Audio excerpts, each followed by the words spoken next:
The impeachment process continues today. We have some of the heated statements.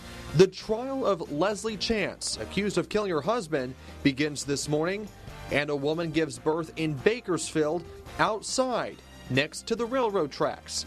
This is 17 News at noon. Good afternoon to you. I'm Alex Fisher. We begin here with the House Judiciary Committee that's holding a public hearing. It just wrapped up just moments ago. It is the next phase of a fast-moving process that could lead to a vote on the impeachment of President Trump before Christmas. NBC's Susan McGinnis has more. You're going to try to overturn the result of an election with unelected people giving Gentlemen will suspend. Republicans and Democrats clashing at today's public impeachment hearing as the House Judiciary Committee formally receives evidence against President Trump. The President of the United States has put himself before his country. He has violated his most basic responsibilities to the people. He has broken his oath. They can't get over the fact Donald Trump is president. Attorneys for both sides presenting what amounts to their closing arguments following months of investigations into the president's actions. And the scheme by President Trump was so brazen, so clear. Republicans continue to call the process illegitimate, the impeachment baseless. To impeach a president who 63 million people voted for over 8 lines in a call transcript is baloney. How many articles of impeachment Democrats would present still unknown, but likely charges include abuse of power, bribery, obstruction of Congress. The president has demonstrated no contrition or acknowledgement that his demand for a foreign country to interfere in our election is wrong. Today's hearings leading into days of debates expected to end in a committee vote that will force lawmakers to decide whether to impeach a president for only the 3rd time in American history. A vote on impeachment by the full House could come by the end of next week. In Washington, Susan McGinnis, NBC News. In your 17 Core Watch this morning, opening statements started in the trial of a former school principal accused of shooting her husband. As you may know, Leslie Chance is accused of murdering her husband, Todd. Farm workers found his body in 2013 around Enos Lane and Noriega Road. Prosecutors argue Chance plotted out the murder and even attended a CSI seminar to learn how to cover up the crime, all allegedly to benefit from Todd's life insurance policies worth hundreds of thousands of dollars. The jury was selected last week. Opening statements are underway. You can find all of our past coverage on this case on our website, KGET.com, and we'll have a full recap of opening statements tonight on 17 News at 5. All right, let's take a look at your forecast now because you woke up this morning to some fog and things are starting to clear out a little bit. Yeah, in terms of fog, I think the clouds are going to be around most of today, but after the heavy rains and thunderstorms that rolled through yesterday, that is a typical scenario when we get some clearing, which we did see last night, to kind of see that valley fog form and visibility drop to 0. You can see on the visible satellite right now, the clouds are still hanging on, and again, I don't think they're going to go far throughout the day here. Let's take a look at the temperature, 55 degrees in Bakersfield. Our visibility now at 10 miles. Again, we were at 0 earlier. No winds out there, and temperatures this afternoon are expected to be in the mid to upper 50s in the valley before we slip down into the upper 40s by midnight. Tehachapi at 45 degrees right now, a northwest wind at 10. There was some patchy fog over the 58 this morning, and as we take a look at the temperatures throughout the day here, we will be in the mid 40s, but then cooler weather tonight with those temperatures back in the lower 30s by midnight. Is there more rain on the way? We'll talk more about that coming up in a few minutes. All right, Kev, thanks so much. 2 local teens are recovering after being wounded in a drive-by shooting in northeast Bakersfield. It happened around 2 p.m. yesterday at Longfellow Elementary School. That's on Union Avenue and Lincoln Street. Police say someone drove by in a white sedan and shot at the teenagers. Officials say the teens are not connected to the school and they are expected to survive. A woman is fighting for her life after she was hit by a car in northeast Bakersfield. Police say she was hit on Columbus Street east of Mount Vernon Avenue late Saturday night. BPD says the woman was jaywalking on Columbus Street when the car hit her. She had major injuries when officers arrived to take her to the hospital. She is still listed in critical condition. BPD says the driver stayed at the scene and they do not believe DUI or speeding caused the crash. It was an unusual call to police. Word of a body on the railroad tracks turned out to be a woman giving birth. Bakersfield police found a woman in labor near Stein and Pacheco Roads just after 7 o'clock yesterday. Her baby born near the railroad tracks as firefighters and paramedics assisted in the delivery. The mother and her newborn were transported to a local hospital, and they're doing okay, according to police. It's still not clear why the mother was in the location where she was found. Police did not release any additional information. It is a topic we're passionate about in our community, homelessness, and how to find a solution to the crisis. There's been debate on how to ease the problem, but people in Bakersfield have issues with where a new shelter will go. Now the city wants to hear from you. It will hold 2 community meetings to discuss plans for potential sites. One location is 1600 East Brundage Lane, a spot we've reported on before, and 601 Brown Street, which you see here on your screen. That is an alternative site officials have identified for the new shelter. The first community meeting is set for tomorrow, December 10th, at the Jerusalem Mission Church on Cottonwood Road. The second meeting is scheduled for December 16th at the MLK Community Center on South Owen Street. Both meetings start at 6 p.m. and everyone is encouraged to attend. PG&E has reached a settlement for the victims of recent California wildfires. It has agreed to pay $13.5 billion to those affected by the Camp, Tubbs, Butte, and the Ghost Ship fires. The utility's transmission equipment has repeatedly been blamed for sparking fires. This settlement is the result of 2 years of intense talks, and some families are not happy because half of the payout is set to be distributed in company stock. But our work really begins at this point in time, because now we have to go to work to make sure that this money that's going into trust gets into all of your pockets in the right amount, full and fair settlement in the shortest period of time. And from this point forward, we are going to be working day in and day out to accomplish that task. PG&E recently filed for Chapter 11 bankruptcy protection, but is attempting to stay financially viable. Well, the Eagles are soaring. Bakersfield Christian advances to the state championship game this weekend. BCHS beat Fullerton Sunny Hills Saturday night with a score of 42-21 to win the Division IIIA Southern California Regional Bowl game. The Eagles dominated from the beginning, never trailing in the game, adding one more in the win column for this band of brothers. We know coming into this for our 17 seniors, it's our last game on this field no matter what. So I just wanted to go out, we all want to go out and just leave it on the field no matter what. This season has been a long season, which I love, and this off season we all trained really hard, so now we all know it's paying off and know hard work pays off. Our practice, we never come off the field. We got to learn to, if we tired, we got to keep going because coach not playing with that. Amazing. I mean, words can't even express it. I mean, I have no clue right now. I'll get back at you when we win. From day one, when some of the guys transferred here, day one, all of us was brothers. And that's what makes the team that way. It makes championships. The Eagles travel to the state championship game against Ron Herod Park. That's just north of San Francisco. Kickoffs is set for 6 p.m. on Saturday.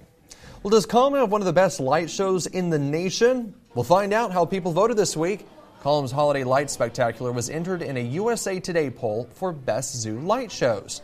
Holiday Lights is a massive display with millions of lights on display right now. The results of the poll will be revealed on Friday, and you can see the display every night starting at 5:30. Gates close at 8:30, and it runs through January 4th. And just a reminder, in a couple days, 17 News at Sunrise will be live at Colm for our morning newscast. It's all happening on Friday, December 13th. We've got a lot of fun in store. Hopefully you can tune in. Well, still to come, a deadly volcanic eruption in New Zealand, and it's all caught on camera. The latest developments on that explosion coming up after the break. Welcome back to news making headlines around the world. A terrifying scene this morning in New Zealand after a volcano erupts, killing at least 5 people. And footage shows a large plume of ash rising into the sky following the eruption on an island. The eruption happened while dozens of tourists were exploring the island. At least 5 people are dead and many more are missing. The site is still too dangerous for police and rescuers to search for the missing. Both New Zealand and overseas tourists were among the injured. Now, people are still questioning why tourists were still able to visit the island after scientists recently noted an uptick in volcanic activity. All right, let's take a look at your forecast now with Kevin Charette, because after a wild Sunday yesterday, things kind of clearing out, although really it's not because it's really overcast out there. Yeah, the clouds are going to be around, I think, most of today here. We did see some fog overnight, but yesterday we had everything. We had some sunshine, we had some thunder and lightning, we had some hail, we had the rain. So any weather phenomenon you can think about, we actually saw yesterday around the valley. And we picked up some healthy amounts of rain. 55 degrees in Bakersfield right now, 54 in Delano, 53 out in Taft, and then we have 40s and 50s into the mountains at this time. We take a look at the satellite and radar, and you can see how the clouds are kind of still from the Tehachapi area all the way to the north. And again, we had some dense fog down to zero visibility this morning, not only for us, but areas to the north. But look at the rain amounts in the last 24 hours with yesterday's storm. It came down hard out in the southwest where I'm at, picked up over a half an inch of rain. Here at our studios, about a half, 3/10 out in Meadows Field. And then you can see Taft just under a half an inch, 600s only in Buttonwillow. So a big spread there. And again, this is because of how this storm kind of positioned itself and moved on in. Hart Flat picked up over half an inch. And then some of the mountain communities, Gorman only picked up 800s, but then we were just under a half an inch out of Wofford Heights and the lesser amounts into the desert with Edwards at 800s of an inch. So we take a look at December rain. And again, we axed out 2017 because we had already surpassed that. Now we're getting closer to the 2015 total of 0.58. Right now, for December of 2019, we sit at 0.51, so just over a half. Here's a look at the regional view right now. It's a very quiet start to the work week here. I'm not expecting any rain today. These clouds are going to kind of linger here. High pressure, a weak ridge is going to sit, and then we've got another system developing out here to the west. This one looks like it's going to be in a more northerly track, so I don't expect to see much rain out of this. As we take a look at the Futurecast model here, this is for Friday into the weekend. You can see it tries to bring in just a little bit light on the shower activity, but the one thing you will see is the clouds. So I think that's really going to be the headline in this next system, is more cloud cover than the rain. Let's take a look at the Futurecast model. This is Friday at noon. We put it into motion, and you can see higher amounts, right around 1/10 of an inch out of Sacramento. For Bakersfield, if we're lucky, 300s of an inch in total. In terms of the mountain snow, not expecting a lot of snow with this system either, even in the Sierra. Very light amounts, 1 to 2 inches is possible, so far less than what we saw with this previous storm. Here's a look at today. We're looking at the morning fog, which we saw this morning, and the clouds will hang around. It's all part of it. 58 in Bakersfield, 59 in Delano, 52 in Taft. It's just not going to be able to fully lift. And then as we take a look at the mountains, we'll look for mostly cloudy skies the remainder of the day. Maybe a return of some morning fog tomorrow morning. 47 in Frazier Park, 49 today in Tehachapi with 50s out of the Kern River Valley. And then for the desert, mostly sunny skies throughout the afternoon here. A northwest wind right around 5 to 10. 56 in Mojave with Ridgecrest at 59. And your extended forecast looks like this. I'm going to keep fog in the forecast as we go throughout the next several days. And then Friday late into Saturday and Sunday, that's when we've got the time frame for seeing some of that light rain. But again, I emphasize light as it looks like right now. Temperatures will remain into the 60s tomorrow through about Saturday. For the mountains, we'll see clouds and sun, and it's going to be off and on. Saturday and Sunday, we're going to be looking at the breeze to pick up and chance of showers Saturday, Sunday, but again, light for you as well. And then for the Kern River Valley, tomorrow, look for some clouds, a little bit of sunshine on Wednesday, and then we'll see a few clouds on Thursday, and then mostly cloudy skies by Saturday and a slight chance of a shower. So, again, kind of all over the place with this 7-day forecast in terms of one day will be sunny, some clouds on one day, sunny on another. That's just the way the pattern is going to be the next 7 days. It's that time of year, right? Right, in and out. And hey, we'll take all the moisture we can get because, we kind of had a dry November up until, the last of it? Right. So we'll take it all. And the thunderstorms yesterday were pretty impressive, and if you were able to see them, the one thing you noticed with these storms they rolled in, we saw more cloud to cloud than cloud to ground. And it was hard to see the light, and you heard all the thunder, but it was hard to see the bolts of lightning. It's because they were within the clouds. Yeah, I didn't see any lightning, but I definitely heard all the thunder. Yep. So. All right, thanks, Kev. All right, what's still to come? Sounds like a bad movie, but it's a real risk for your home. We hear from an expert on zombie trees and why they're so dangerous during winter. Your 17 Business Watch is coming up after this. KGET Business Watch is brought to you by Grapevine MSP Technology Services, the Valley's leading IT service provider. Welcome back and taking a live look at Wall Street on this Monday. The Dow Jones is down 60 points, S&P 500 is down 4, and the NASDAQ is down 17. All right, let's take a look at oil prices. West Texas Intermediate is at $58.98 a barrel. And Midway Sunset is at $62.95 a barrel. Ford Motor Company has issued a safety recall in North America because tailgates keep opening unintentionally. In a statement released on Friday, the company said it is recalling select Ford F-250, 350, and 450 Super Duty trucks, but only those made in 2017, 2018, and 2019. Ford says the problem is the electric tailgate latch release switch in the handle. Water can enter the electrical wiring system there and cause a short that opens the tailgate. Trucks with mechanical tailgate releases are unaffected. Well, it is a hazard of winter most homeowners probably don't give much thought to. That is, until the hazard comes crashing down on their home or other personal property. NBC's Chris Clackham has more. Yes, Halloween's long gone, but there still may be even scarier zombies lurking around your yard. A zombie tree, in my understanding of zombies, can be hollow in the center, but it still looks alive. It may even look beautiful. But that beauty can be particularly hazardous during the months of winter when the weight of snow, ice, freezing rain, as well as howling winds can easily bring an already weakened zombie tree crashing to the ground. It's lurking. It's waiting for the opportunity to fail. Patrick George runs a tree care company in Charlotte and says winter's the most stressful season for all trees, so a pruning party might be in order. Doesn't have dead limbs in it. Are those limbs big enough to change my day or change my life? Then I want to do something about it. And now's the time to do something to preserve the tree's life and maybe yours. Chris Clackham, NBC News. Well, still to come on Wednesday, we're asking for help to make sure local kids get quality medical care. The Day of Giving returns for Children's Miracle Network. How you can help the cause coming up after this. Welcome back to 17 on Set. Joining me this morning is Robin and Tanya here to talk about the Day of Giving that we have coming up, and it's all going to benefit the Lawrence Small Children's Center at Mercy Memorial Hospital. Thanks so much for coming in. Really appreciate it. Definitely. Thank you for having me. Okay, so let's talk about what we've got going on Wednesday, because this is so important for our community to really pay attention to, because we also have we've got this hospital here, the center, and it really benefits a lot of our children who really need that emergency medical care when they need it. Yes, so the Bakersfield Memorial Hospital Lawrence Small Children's Center is right here in our community, and it's important that people are donating and giving to stay right here in the community so kids can get the care they need right here. How important is it for our children for our local children to have this here?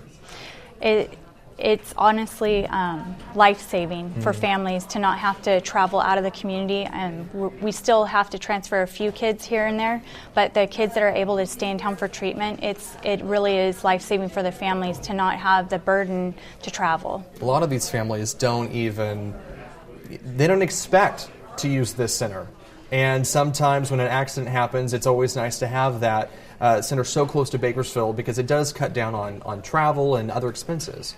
Exactly, and I don't think anybody ever plans for an emergency. So, a broken arm or even a new diagnosis of type 1 diabetes, we're there to handle all of those emergencies. Absolutely. Tanya, we've got this Day of Giving coming up on Wednesday, and we're really asking the community to kind of step back for a little bit and realize how important this is. How important is it for our community to donate, even if it's just a couple bucks? It is very important because children, this benefits children, this benefits families who can get that, the opportunity to see their children heal. And with One Legacy, for example, we help facilitate the organs and the tissues that will help heal those children. So it is very important. We're happy to partner with the hospital and really, really encourage people to donate and to, be there for the community. Absolutely. And again, this is happening on Wednesday. That's the Day of Giving, but you can start donating today, right, Robin? Exactly. Just go to or use your cell phone, type KGET to 51555 or miraclemaker.org. Okay, so again, you can start giving today. If you can't give on Wednesday, if you forget, if it's on your mind right now, donate today. It only takes a minute. And even $1 makes a difference. $1 makes a difference. We can buy 2 micro-preemie diapers with every $1 donated. Oh, so that just puts things in perspective right there. I mean, even $1 does a lot of good. So again, we've got the Day of Giving coming up on Wednesday, and it'll all starts on 17 News at sunrise. All right, thanks so much for coming in. Really appreciate it. Thank you, Alex. All right, we're back after this. Welcome back. The 17 Days of Christmas Toy Drive rolls on. Yeah, we've seen so many people come out and drop off a donation, which we love to see, because the toys will be collected next Tuesday. Kids from the Bakersfield Homeless Center and Boys and Girls Clubs of Kern County will receive a toy. The toy drive goes on until December 17th, so you've got plenty of time to come on down and drop off a new unwrapped toy to our lobby in downtown Bakersfield. You can also go to the Bakersfield Homeless Center on East Truxton Avenue or the Boys and Girls Club on Nile Street. This is so important that you drop off a toy if you can, because it really does go to kids who are really looking forward to a present this Christmas. Yeah, still plenty of time. We hope you'll come out and help us out. Yeah, now until Tuesday, or next Tuesday. All right, thanks so much for joining us for 17 News at noon. We'll see you back here for 17 News at 5. 17 News, your local news leader, continues 24 hours a day on KGET.com and our 17 News app. In the spirit of the Golden Empire, 17 News.